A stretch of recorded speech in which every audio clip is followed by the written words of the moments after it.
Well, good morning out there, guys. Greg here. I was driving into work this morning, doing my usual meditation, having a little bit with the Lord there. Kind of got shown some things, kind of got pressed some things. So I thought I'd share them. You know, it says in the Psalms, "The earth is the Lord and the fullness thereof."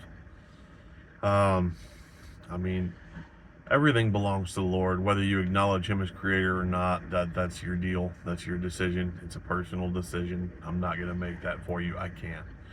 I have no control over what you choose to do or what you choose to believe. As for me and my house, we will serve the Lord, per Joshua.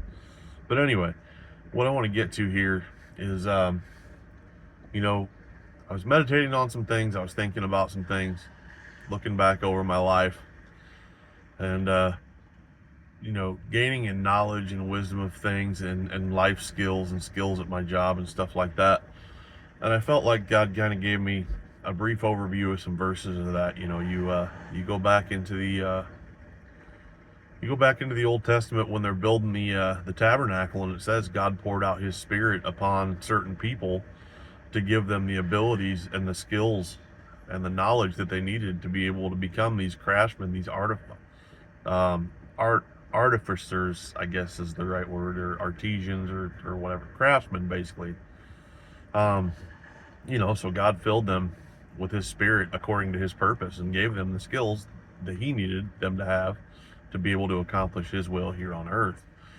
And that's exactly what happens for you, and that's exactly what happens for me, whether we acknowledge God as Creator or not. He fills us each one with little bits of His Spirit.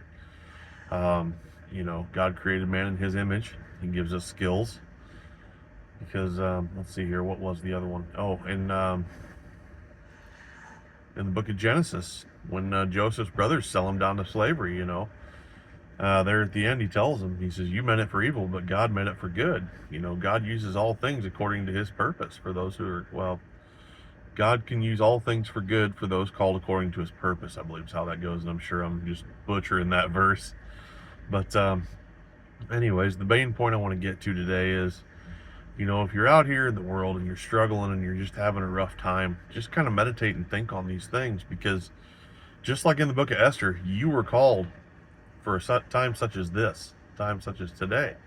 And if you're being challenged, that means you're being refined. God is pouring out His Spirit on you. He's giving you the ability to go through that trial to make you a better you for Him.